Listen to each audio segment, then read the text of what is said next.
Good morning. I'm Brian Curtis. And I'm Doug Krisner. Here are the stories we're following today.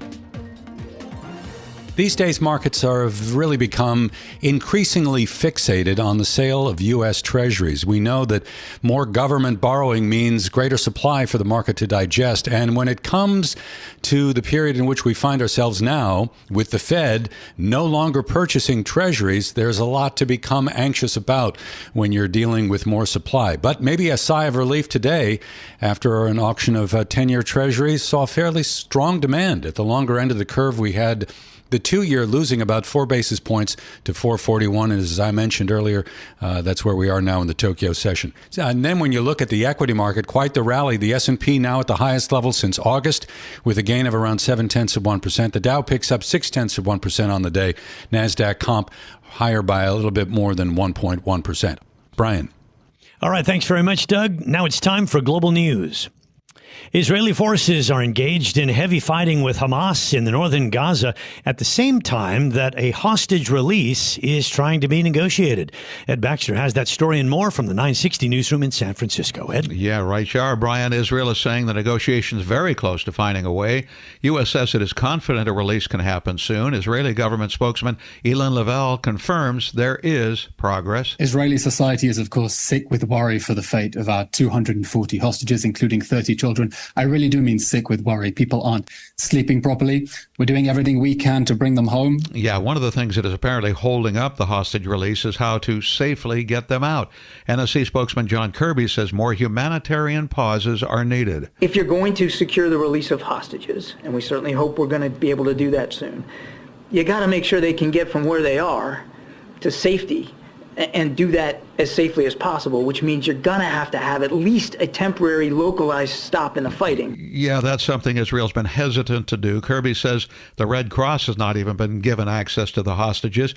And on Bloomberg's Balance of Power, retired Brigadier General Mark Kimmett says, make no doubt, Israel could move at any moment with special forces. In fact, I think they're very much against any kind of ceasefire or humanitarian pause in the first instance. This is something that's being pushed by Qatar, by Hamas, and candidly, the United States. And moving to Ukraine, U.S. Defense Secretary Lloyd Austin is reassuring Ukraine today that more aid is coming. He says $100 million for now. It'll provide additional artillery munitions, additional interceptors for air defense, and a number of anti-tank weapons as well. This as they head into a long, cold winter.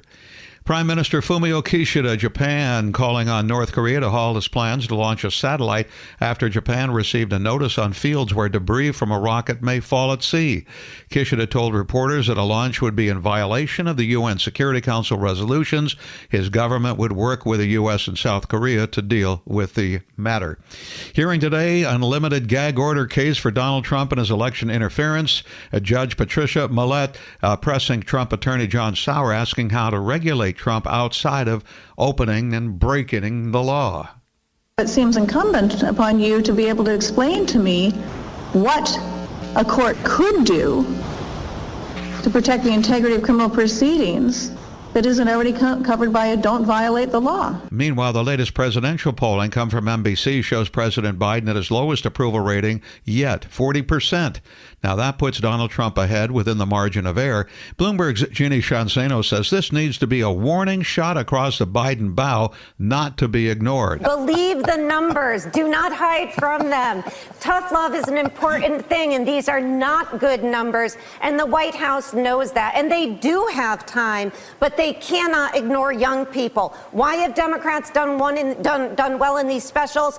Because young people have gotten out on the abortion issue. Time to get fired up. So important to watch, she says, but no time to panic or declare victory. Global news 24 hours a day and whenever you want it with Bloomberg News Now in San Francisco. I'm Ed Baxter. This is Bloomberg. Brian. All right, thanks very much, Ed. The time's 6.5 minutes past the hour. I'm Brian Curtis in Hong Kong, along with Doug Krisner in New York, and Vonnie Quinn will join us in a few moments. OpenAI investors are seeking the return of co-founder Sam Altman to a leadership role at the firm. We hear Thrive Capital, Khosla Ventures, and Tiger Global Management are looking to secure their investment after the OpenAI board forced Altman out on Friday. And Microsoft has signaled that it would not oppose such an outcome. Microsoft shares surged 2% on news that the company is hiring OpenAI co-founder Sam Altman and Greg Brockman. We heard from Microsoft CEO Satya Nadella on that hire. He would want to only work at Microsoft if he wants to spend his full-time time on really pursuing the mission, just like how he was spending his time on OpenAI. And so that's kind of the idea behind having him lead this advanced research team around AI with Greg and others. And, that's an exciting thing for us to look forward to. That's Microsoft CEO Satya Nadella, heard right here on Bloomberg. Meantime, OpenAI's board replaced Sam Altman with Emmett Shear, the former CEO of Twitch. Citigroup is cutting more than 300 senior manager roles. This is part of CEO Jane Fraser's effort to simplify the firm's operations. Bloomberg's Jenny Serrain tells us these cuts are just the beginning of another round of restructuring. It's basically going kind of line by line or layer by layer of the bank and rejiggering the entire organization to look like what Jane's executive management team looks like. And so, she got rid of their two main operating units. They used to have the institutional business and a consumer business, and now they have kind of 5 core businesses instead. She got rid of the regional heads. And so you're going to see just like the rest of the company start to look a lot more like that. That is Bloomberg's Jenny Serrain. By the way, even before the restructuring began, Citigroup racked up about $650 million in severance charges as part of cutting 7,000 positions in the first 9 months of the year. Brian. The U.S. Justice Department is seeking more than $4 billion from Binance Holdings. This would be part of a proposed resolution of an investigation into the world's largest cryptocurrency exchange. Bloomberg's Shonali Basak has more on the DOJ investigation. Now, this is a years-long probe by the Justice Department into Binance to look at alleged money laundering, bank fraud, sanctions violations, and this would create an end to that saga for Binance versus the Justice Department. That's Bloomberg's Shonali Basak. We heard that an announcement could come as soon as the end of the month, though the situation we also hear remains fluid. Well, after the bell in the U.S., Zoom Video Communications reported better than expected revenue thanks to strong enterprise sales. The story from Bloomberg's Charlie Pellet. It is a sign the company is holding its own in a competitive market for business collaboration software. Fiscal third quarter sales increased 3.2% to about $1.14 billion. Analysts on average estimated $1.12 billion, according to data compiled by Bloomberg. The company, whose signature video software became the essential communications tool for homebound Americans during the pandemic, has turned its focus to business customers. In New York, Charlie Pellet, Bloomberg Radio. The federal government is making a big commitment to boost the U.S. chip packaging industry. More from Bloomberg's Tom Busby. The U.S. Commerce Department is launching a $3 billion program, the first major research and development investment from the 2022 CHIPS and Science Act, to boost the domestic chip packaging industry. That's the process of putting together individual chips for use in cars, phones, even nuclear missiles, an area that's now dominated by Asia. The U.S., in fact, has just 3% of the world's packaging capacity compared to 38% in China alone, which Washington says could leave the U.S. vulnerable. Tom Busby, Bloomberg Radio. Regulators in China are said to be drafting a list of 50 property developers eligible for some new financing. The story from Bloomberg's Yvonne Mann in Hong Kong. The so-called whitelist is intended to guide financial institutions as they weigh support for the industry. Sources say the funding will be made available through bank loans, debt, and equity financing. The whitelist includes both private and state-owned developers, and sources say Chinawanka, Season, and Longfor are among the companies named. The list expands on previous rosters that only focused on systemically important state-backed firms. This latest move suggests Beijing's concerns about the property sector have increased following record defaults. In Hong Kong, I'm Yvonne Mann, Bloomberg Radio. This is Daybreak Asia. We're 12 minutes past the hour at the moment. I'm Doug Krisner, along with Vonnie Quinn in the Bloomberg Interactive Broker Studio in New York. And our guest is Jay Hatfield. He is the CIO at Infrastructure Capital Management. Nice of you to drop by. Thanks so much. Let's talk a little bit about the interest rate environment to begin with. The market seems to be convinced not only that the Fed is through raising interest rates, but we're going to see some rate cuts by mid next year. You think that's misguided thinking? Thanks, Doug and Bonnie, for having me on. First of all, we don't think the Fed is likely to cut anytime soon. They're always about a year to 18 months behind the curve. They shouldn't have raised rates as much as they did. But what we do think, and the reason we have a bullish target for next year of 5,000 on the S&P, is 18.5 times 2025 earnings, is that we think the ECB is going to be forced to cut rates. If you look at the data, really, Europe is in a recession right now. They had negative growth last quarter. All of the data points to that worsening. And you can get the equivalent of the Atlanta Fed's GDP now on the internet. There's actually some Fed officials that do provide that on the internet. And that's reading negative 1.2% annualized so far this quarter. So that's what we think is required to get the next leg of a rally going. And we do think U.S. investors tend to focus too much on U.S. factors alone, when it's really a global bond market, not so much a global stock market, but a global bond market, because all the default risk is relatively low. And so these bonds are relatively fungible. And so it's important to look at global conditions and global money supply to predict interest rates. Well, you had said the rise in rates, which saw, rates above 502 at one point just a couple of weeks ago, was behind the weakness in equities. So are we dependent on rates staying lower now for this strength in equities? We think so. Our models show that every 40 basis point move in the 10-year Treasury costs you one S&P multiple.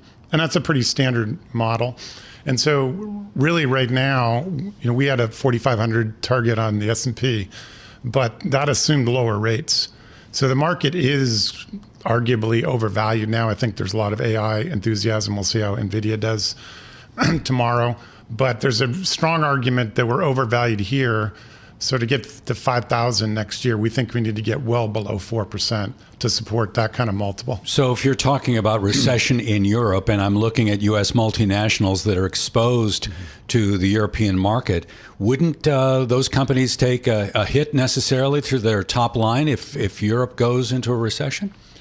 That definitely would be a negative, but we do think that most companies in the United States will be able to weather their earnings will be resilient relative to that hit. And it's important to keep in mind that a lot of earnings come not so much from maintaining sales or increasing sales, but from reinvesting retained earnings. So it's not so much any McDonald's like having a huge increase in sales. It's really building a new McDonald's and or buying back shares. So we think that the companies will be able to manage through that from a margin perspective, and then those reinvestment of retained earnings and depreciation will drive earnings higher. And that's why we think most strategists tend to be too negative, because they don't realize the deck is stacked in the favor of these companies. Jay, it looks like you're mostly invested in REITs and master limited partnerships and so on. Some investors have raised concerns that there might be corners of those markets that are a little fragile. What are your thoughts? Well, there's no doubt that the office market is very, very weak. But it's important to make a couple of distinctions. The first is between A and B and C office buildings. Like, we're in an A office building in Manhattan. This building is going to be very, very valuable going forward. But if you look at a lot of other nearby buildings, they're just not up to that level. And then the second distinctions are REITs are not buildings. So REITs are pretty underlevered. They have higher quality assets. They almost all have A. So we think those companies were over-shorted. They definitely were shorted, and people are too negative on those. And we do believe that AI will propel more demand for office space, particularly in, of course, the Bay Area and other tech centers. So we are bullish about that, and we have non-consensus positions and views on companies like Boston Properties that have trophy properties well located. In fact, Boston Properties just sold one of their life sciences buildings at a very low cap, particularly given current interest rates. So we think that that's a good non-consensus call for 24. It's hard to believe that we're talking about Black Friday at the end of this week. I mean, give me your sense of the American consumer right now. I think what a lot of investors don't realize is the consumer is always very resilient.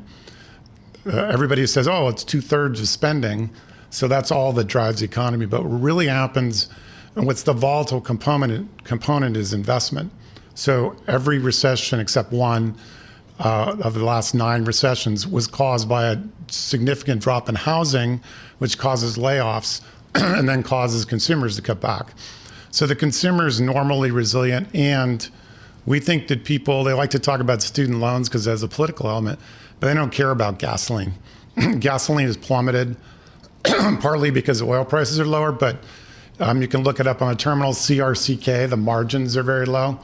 So we are going to print very cool headline inflation for not just next month, but also the following month because of the lags of the reporting and also from wholesale to retail.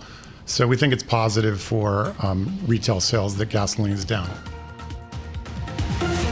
This is Bloomberg Daybreak Asia, your morning brief on the stories making news from Hong Kong to Singapore and Wall Street. Look for us on your podcast feed every day on Apple, Spotify, and anywhere else you get your podcasts. You can also listen live each day on Bloomberg 1130 in New York, Bloomberg 99.1 in Washington, Bloomberg 106.1 in Boston, and Bloomberg 960 in San Francisco. Our flagship New York station is also available on your Amazon Alexa devices. Just say, Alexa, play Bloomberg 1130. Plus, listen coast to coast on the Bloomberg Business app, SiriusXM, the iHeartRadio app, and on Bloomberg.com.